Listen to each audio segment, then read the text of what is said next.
Taking forward my recent travel experience from India to Canada via Doha, Qatar, इस video में मैं cover करने वाला हूँ काफ़ी सारे important procedural aspects related to your visa to Qatar, ticketing, hotel, RT-PCR etcetera.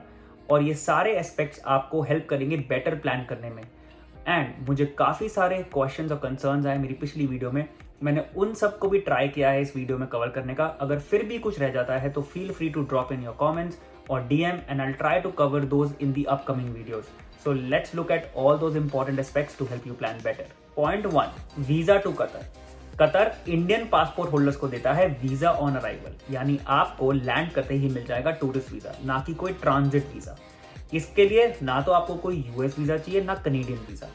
अब normal circumstances में जब भी आपको कतर जाना होता था तो आपको अपनी होटल रिजर्वेशन और रिटर्न एयर टिकट दिखानी होती थी।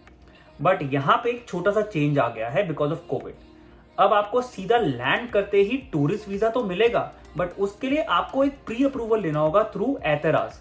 एतराज एक नया सिस्टम है जो कतर गवर्नमेंट ने कोविड की वजह से निकाला हुआ है। अब एतराज में आपको अपनी एप्लीकेशन लॉन्च करनी है और उसमें कुछ डॉक्यूमेंट्स लगाने हैं। वो डॉक्यूमेंट्स क्या है वो मैंने आपको अपनी पिछली वीडियो में बता दिए थे। बट उस एतराज की एप्लीकेशन में आपसे एक नंबर मांगा जाएगा, वो होगा वीजा नंबर। वो आपको ब्लैंक छोड़ देना है बिकॉज आपके पास वो वीजा है ही नहीं, क्योंकि आपको वीजा मिलेगा लैंडिंग पे। तो यहाँ पे काफी सारे क्वेश्चंस मेरे पास आए कि मुझे उस एप्लीकेशन में वीजा नंबर क्या लिखना है। आप उसको अपने डॉक्यूमेंट्स लगा के ब्लैंक छोड़ दें और उसी से आपको अप्रूवल आ जाएगा। एतराज की एप्लीकेशन में आप एक और पॉइंट नोट करेंगे और वो होगा आपका होटल रिजर्वेशन का। अगर आप उसको देखेंगे तो वहां पे लिखा होगा कि ये होटल रिजर्वेशन उनके लिए है जिनको क्वारंटीन करना है, यानी अगर आप फुली वैक्सीनेटेड हैं तो आपको होटल रिजर्वेशन करवानी ही नहीं है। और मैंने भी कोई होटल रिजर्वेशन नहीं लगाई थी, तो मैंने एतराज की एप्लीकेशन में कोई भी होटल रिजर्वेशन का डॉक्यूमेंट भेजा ही नहीं था। बिकॉज होटल रिजर्वेशन आपको इमिग्रेशन में दिखानी है, आपको टूरिस्ट वीजा लेते हुए दिखानी है, बट एतराज आपको मैंडेटरी नहीं करता कि आप वहां पे होटल रिजर्वेशन लगाएं, तो आप वो पॉइंट इग्नोर कर सकते हैं। एक लास्ट इंपॉर्टेंट पॉइंट आपकी एतराज की एप्लीकेशन के लिए वो है अदर डॉक्यूमेंट्स का। आप एक और कॉलम ऑब्जर्व करेंगे, वो होगा अदर डॉक्यूमेंट्स अटैच करने का, जहां पे आप कोई और डॉक्यूमेंट अटैच कर सकते हैं। जिसमें मैं रेकमेंड करूंगा आप एक लेटर ऑफ एक्सप्लेनेशन डाल दें जिसमें आप अपने पूरे टूरिज्म प्लान की डिटेल दे दें कि आप कतर कब एंटर करना चाहते हैं और कब बाहर निकलना चाहते हैं और आपका main purpose of visiting Qatar क्या है। इससे शायद से आपको हेल्प मिले इन गेटिंग दैट अप्रूवल। मैंने लगाया था, मैं बस रेकमेंड कर रहा हूं, लगाना जरूरी नहीं है, but it's always better to give a third person a better view of your plan. Point 2, flight to enter Qatar and flight to exit Qatar. अब यहाँ पे जब आप अपनी एतराज की एप्लीकेशन भेजेंगे तो उसमें आपको कोई फ्लाइट डिटेल्स तो देनी नहीं है, तो आपके पास यहाँ पे दो ही ऑप्शन है, या तो आप फ्लाइट अपनी एतराज के अप्रूवल आने से पहले बुक करवा लें या एतराज के अप्रूवल आने के बाद। मैंने एतराज के अप्रूवल आने के बाद फ्लाइट बुक करवाई थी, बट कंसिडरिंग ये नया रूट खुला है और यहाँ पे रश पड़ सकता है, तो आप एतराज के अप्रूवल से पहले फ्लाइट बुक करा सकते हैं। बट यहाँ पे एक ही एडवाइजरी है, जो भी आप फ्लाइट बुक करवाएं वो रिफंडेबल हो। तो आप अपने फ्लाइट्स के ऑप्शन देख लें, कौन सी एयरलाइन आपको रिफंड के ऑप्शन दे रही है और आप वो ही चूज कर सकते हैं। इस फ्लाइट बुकिंग से आप एक लेग के लिए तो सिक्योर हो गए, वो है from India to Qatar. But what about the return journey? Well, यहाँ पे बहुत सारे लोगों का ये सवाल आया था कि रिटर्न जर्नी कहाँ की लेनी है, क्या मुझे वापस इंडिया की लेनी है या मैं आगे कनाडा की ले सकता हूँ।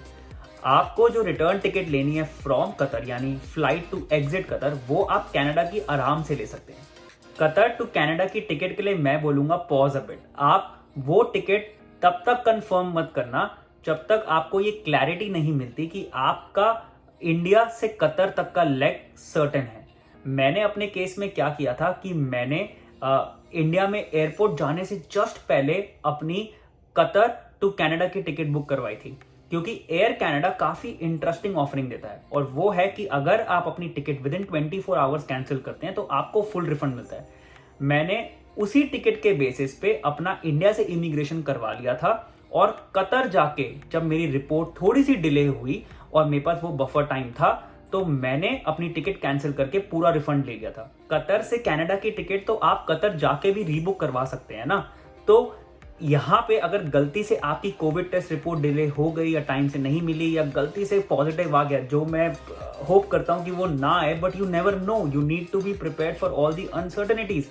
तो यहाँ पे आप तभी टिकट बुक करवाएं जब आपकी आगे की लेग सर्टन हो जाए और आपको काफी सारे ऑप्शंस मिल जाएंगे, बिकॉज दोहा कतर से काफी सारी फ्लाइट्स कनाडा के लिए जाती हैं। For point 3, the RT-PCR test, the most important concern and point for people. Well, मैं जब लैंड हुआ था तो लैंड होने के बाद ही सबसे पहली चीज मेरी हुई वो थी RT-PCR test on Qatar airport, और मुझे बोला गया कि आपकी रिपोर्ट आ जाएगी विद इन 12 to 24 आवर्स। ये टेस्ट देने के बाद आपका होगा इमिग्रेशन, यानी कतर में जो आपको टूरिस्ट वीजा मिलेगा वो इस सैंपल कलेक्शन के बाद मिलेगा। तो यहाँ पे जो प्रोसेस चलेगा वो बेसिकली ऐसे चलेगा, आप लैंड होंगे, RT-PCR टेस्ट करवाएंगे, फिर जाएंगे इमिग्रेशन के लिए, और उस इमिग्रेशन में जो आप कतर में करेंगे पूछा जाएगा कि आप कौन से होटल में रुक रहे हैं। तो यहाँ के लिए चाहिए आपको होटल रिजर्वेशन, और ये इसलिए चाहिए ताकि आप आराम से एज ए टूरिस्ट जाएं और अपनी कोविड टेस्ट रिपोर्ट का वेट करें। पॉइंट 4,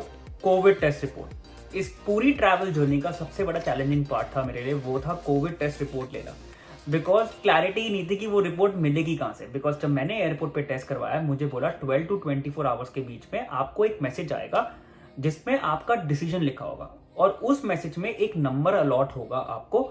वो नंबर के बेसिस पे आपको जाना है हेल्थ सेंटर और आपको अपनी रिपोर्ट लेनी है। अब मैं जहां रहता था उसके आसपास कुछ हेल्थ सेंटर्स थे, और मैं उनमें से एक हेल्थ सेंटर में गया और मुझे उसने मना कर दिया कि हम ये रिपोर्ट नहीं दे सकते।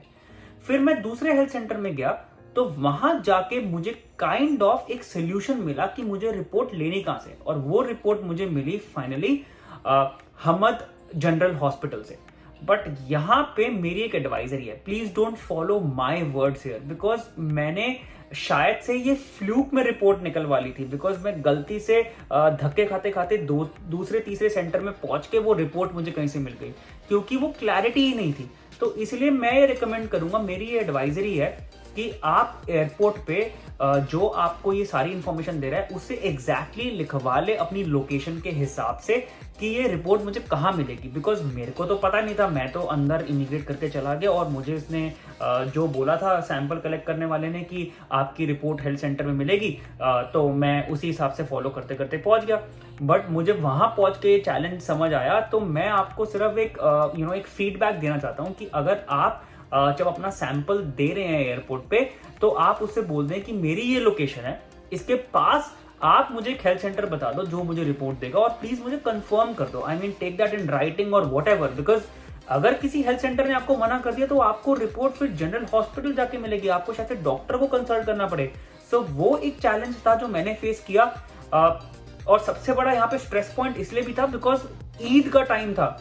मेरे को अगर वो शाम को उस स्पेसिफिक टाइम तक रिपोर्ट नहीं मिलती तो शायद से मैं 2 दिन तक कतर में फंस जाता, बिकॉज ईद की छुट्टियां थी। तो ये सारी चीजें जो मैं आपको बता रहा हूँ ये एक फीडबैक मैकेनिज्म है, ताकि आप वो चैलेंज फेस ना करें। हो सकता है कुछ चीजें इम्प्रोवाइज होगी हो मेरे आने के बाद, बट हेल्थ सेंटर में जो मैंने चीज ऑब्जर्व करी, क्योंकि एक बंदे ने मुझे ये बोल दिया था कि ये हम पहली बार देख रहे हैं कि विजिटर आके हमसे हेल्थ कार्ड के बेसिस पे हेल्थ रिपोर्ट मांग रहा है। Point 5, your journey from Qatar to Canada. Qatar entry करने के लिए जो आपने RT-PCR टेस्ट करवाया है, आप उसी की रिपोर्ट के बेसिस पे अपनी ऑनवर्ड जर्नी भी ले सकते हैं। यानी you can easily go to Canada on that single RT-PCR test that you got done when you entered Qatar. यहाँ पे एक और इंटरेस्टिंग क्वेश्चन मुझसे किसी ने पूछा था कि क्या आपको फ्रैंकफर्ट एयरपोर्ट पे जाके RT-PCR टेस्ट करवाना है अगर आप इनडायरेक्ट फ्लाइट ले रहे हैं from Doha to Frankfurt to Canada. Well, आपको नहीं करवाना। मुझसे किसी ने भी फ्रैंकफर्ट एयरपोर्ट पे टेस्ट करवाने के लिए नहीं बोला, मेरे कतर के टेस्ट को ही चेक किया गया। आई होप ये सारे पॉइंटर्स आपको हेल्प करेंगे टू प्लान बेटर। इसके बाद भी आपको लगता है कि मैंने कोई पॉइंट छोड़ दिया है जो इंपॉर्टेंट था और जो आपके लिए इंपॉर्टेंट है, फील फ्री टू DM मी और drop in your comments. I'll try to put all the common questions in another video going forward. It's very overwhelming for me right now, getting all the questions and concerns from so many directions. Plus, I know मैं अभी कल ही आया हूँ तो मुझे भी अपने बहुत सारे काम है यहाँ पे, बट मैं पक्का ट्राई करूँगा कि मैं आपके सारे कंसर्न्स और क्वेश्चंस को आंसर कर दूँ ग्रेजुअली। आपको थोड़ा टाइम देना होगा। तो अगर आपको अभी भी लगता है कि आपके पास और कंसर्न्स हैं, feel free to drop in your comments and let's take it one by one going forward. See you in the next one.